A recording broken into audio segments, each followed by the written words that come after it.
Welcome in then to the latest edition of ESPNFC. This is Extra Time. It's not the start of the show, it's Extra Time. Welcome to Extra Time. Ali's here. You all right? It's an international weekend, isn't it? Nedum joins us. How are you, Nedum? Have you had a weekend off? What have you done with yourself? Yeah, weekend off for me. Taking it easy, yeah. Enjoy these international breaks. Glad someone does. Dan, how much trash talking has your wife been doing since the game yesterday? She's, of course, Brazilian. I don't know, she doesn't really mention it that much. That was all right? No. An incident with a tree. So that dominated the conversation yesterday. For the boys, Southgate is getting hammered by the pundits about his lack of imagination and restrictive coaching that is stifling a talented England squad. What should he do differently to make them more dynamic? We heard Stevie, didn't we, maybe say playing Bellingham a little bit further back and then having some like Maddison or Foden in the centre, a little further up. What do you think, Nedum? No, I don't mind Stevie's idea, to be honest. But I just think, like, overall, everyone's like clamouring to have Southgate play this really attacking style of international football.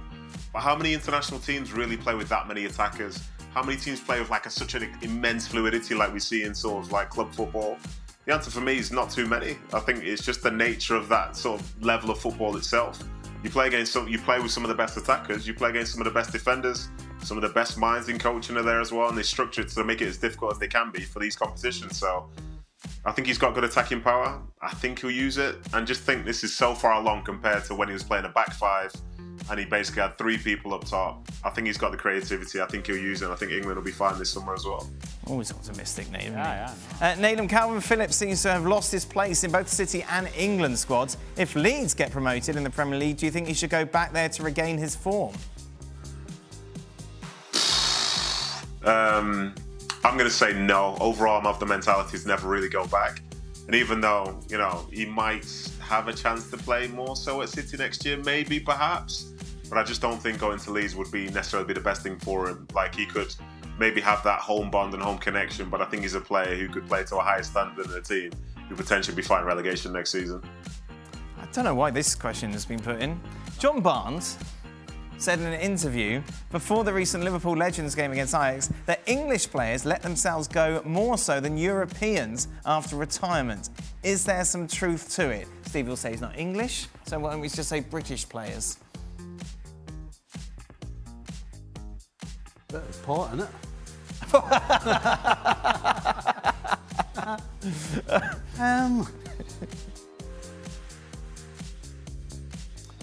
I don't think it's a conscious effort to let yourself go per se. I think that the era of players that Barnsley was involved in, we didn't eat and drink and look after ourselves the way players do today. And so when you stop playing and you still continue to eat and drink all the things that we did, it's a lot easier to put weight on and not be quite as healthy, because when you're training, you get rid of all that stuff, which is why you were able to do it. And the Europeans didn't have the culture that we had of... I think it's too generic to say all the British are fatties and the Europeans are fine. No, but you can... Because, like... I think you can do what I've just done, though, and look at it, and if that is the case, I'm not saying it is or it isn't, but there's a lot to be said for the fact that our eating and drinking habits were a little different to the Europeans. And of course, if you carry that on when you're not training, then you probably would tend to get a little heavier and whatnot. There are some Europeans who are heavy now that you could point to, but I don't feel that's a good idea. Wesley Sneijder? Well, yes. Van der Vaart. Nedum, I've been told you're pulling some funny faces. Is that just normal? No, it's just another very interesting John Barnes take. But yeah, I'll leave that one alone. Next question, please. Oh. He's not short of a few takes, Barnsley, is he? Let's be honest. But to your point, Stevie, I think you develop certain habits over the course of decades. Yes. Playing the game, and if those habits were bad to begin with, they're not gonna improve when you retire. No. It's just a logical I can thought. attest to that, yes. There hasn't been a whole lot of improvement in this area. So, I mean, it's about the habits that you had when you were young and the foundations that you had then. And if those things carry on, then, well, you know. Ali, have you seen someone who at first didn't look like a football player and then he worked hard and became a great player?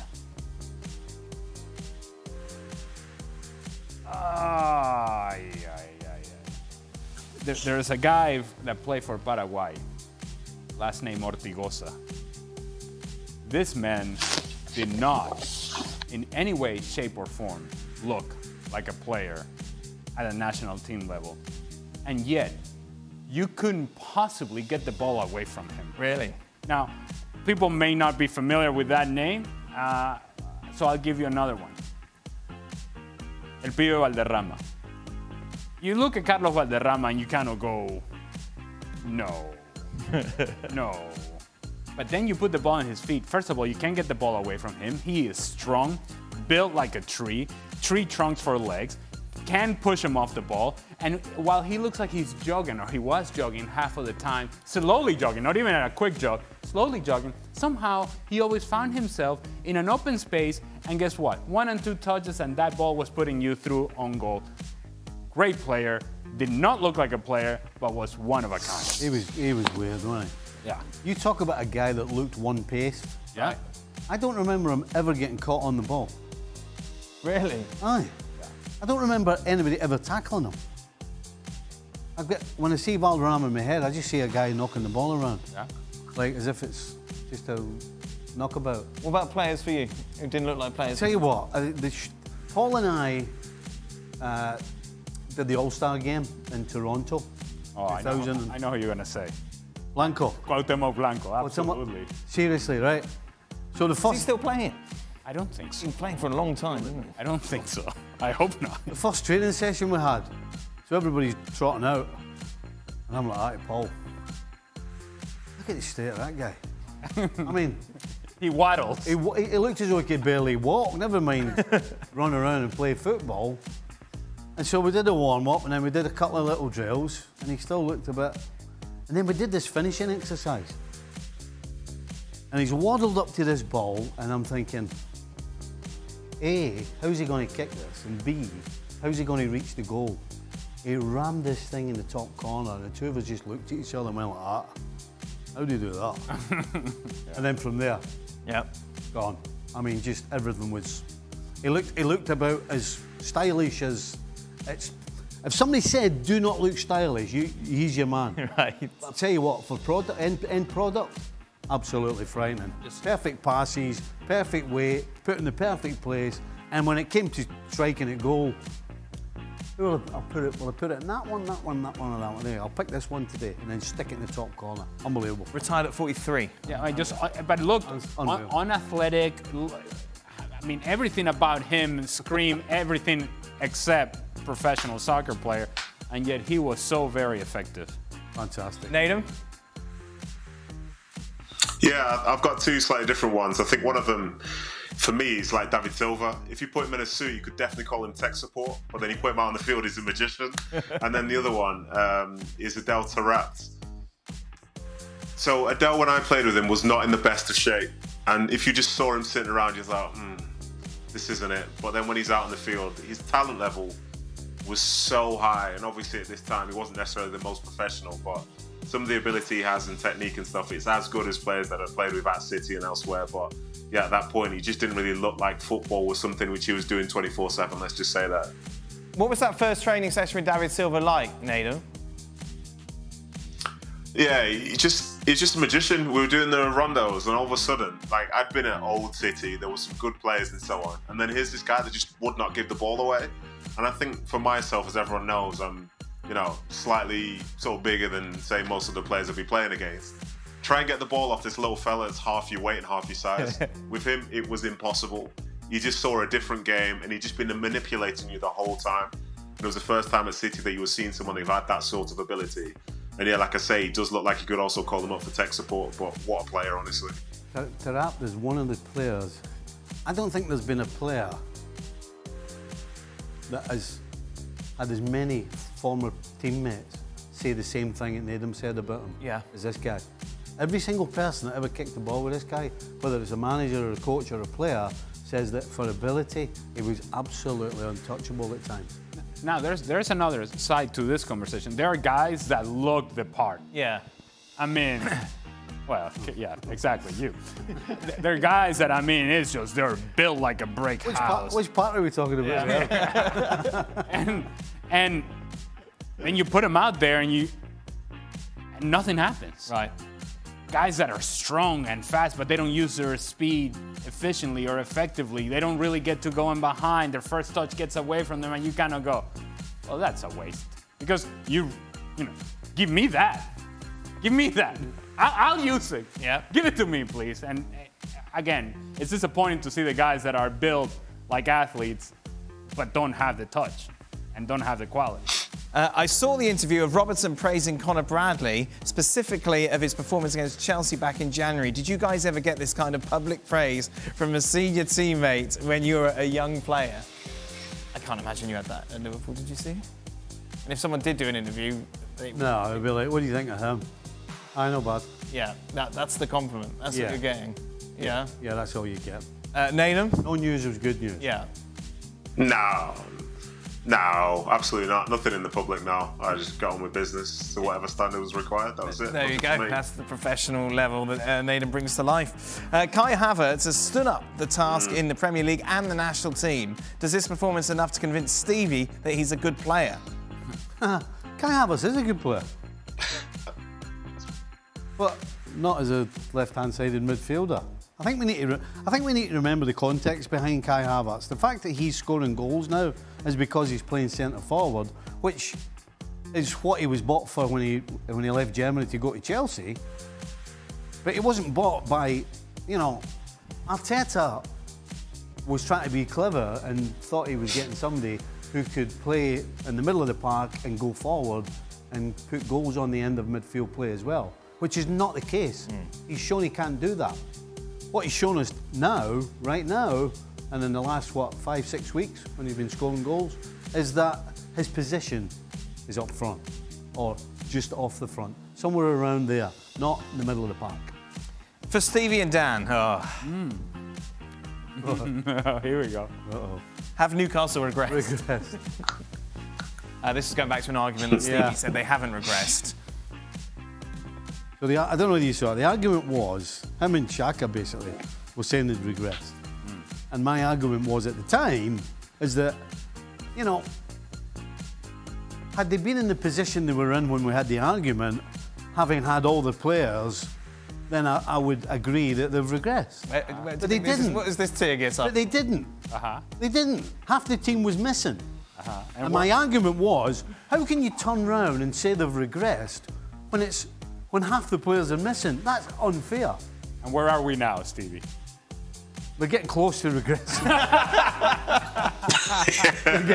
we're getting close. Yeah, but at the time... You could smell that coming. But at the time, I thought it was really harsh. They had like 7 or 8 people out. But with hindsight, and 2 of them were slaughtering them. Well, we were right in the end. So there we go. They have regressed. Squirrel and all that. Oh, so we were right. Squirrel and all that. So we were right. Squirrel. So we're all right? You know the squirrel story? Yes, I know the squirrel story. Yeah, well, there you go. What is the squirrel story? Well, I'll find a knot now and again, won't I? All right, okay. I mean, All right. he gets it right now and again. Hey, well. Oh, I got You see his face earlier? You see his face earlier when I was talking about Bellingham being deeper and getting in the box? Yeah. He's giving all that. His face, you had, what are you talking about written all over your face? And in the middle of it, he tried to custard pie me as well. He tried to give me, oh, don't be silly. And then he's trying to move on to Yorkie. He's giving it all that. Doesn't sound... Yeah. Right, no, it's absolutely, yeah. Right. We got one more question. Oh, here we go. Do players from rival clubs have underground social clubs? For example, a club exclusive to London players only? So let's if they don't mind, I'm going to twist this slightly. Could you and Everton players go out and socialise when you were playing for Liverpool, or would you have somewhere specific you knew you could do that without getting any grief? Yes. Yeah. No, we go to places where everybody knew us and where we wouldn't get grief, basically. Yes. Yeah. Yeah, 100%. Does City and United players hang out, Nedum? Well, actually, hold on a minute. Oh, wait. There's a retraction coming, Nedum. Maybe an apology. So there was one place we would always go, right? It was the Continental. Yes, which is the hotel. Hotel? No, it's a club. And what was the name of the hotel that you always went to? Holiday Inn. Ah. So the Continental... You've been a classy. Oh, yeah. So the Continental was one of the few places that we would both sets of players would go to. Okay. But we wouldn't socialise. Like you wouldn't find 3 or 4 of us standing talking to 3 or 4 of the Everton guys. Oh. It would be, how you doing? And then we'd be over there somewhere. So that's completely backtracked from the story you told 2 minutes ago. About what? About that you two could go there and socialise together. Oh, I didn't. Sorry, I wasn't listening to you. Okay, good. You're too busy. Socialise And there we go. Yes. There we are. Socialise together. No. Right. No, you would try and avoid going somewhere where, if we knew they were somewhere. Right, just start again. Yeah, I wasn't listening. Sorry, I got to. Can you repeat the question, please? I misunderstood the question. Too busy I worried took the about question squirrels. as, is there somewhere you would go not to get grief, basically? But yeah. So the fact that You would never go drinking with Everton players. Never. No. Right. No. Okay, we got there in the end. Nedum. Sorry, I do apologise. Okay, so most of these players in Manchester live within probably like 2 miles of each other anyway. So they go to the same sorts of restaurants and so on. But whenever they do a team function, I think one thing that's changed across the years is most of these guys have the money and the infrastructure to just book somewhere a bit private. So yeah, they can go to the same place at the same time. Right. But more often than not, they'll just go to somewhere just on a different day. But I'm sure they're all very social since, as I say, you knock on the door and it's your neighbour. Your neighbour is like a United player and you're a City player, so realistically you can't really avoid them. Ah, there we go.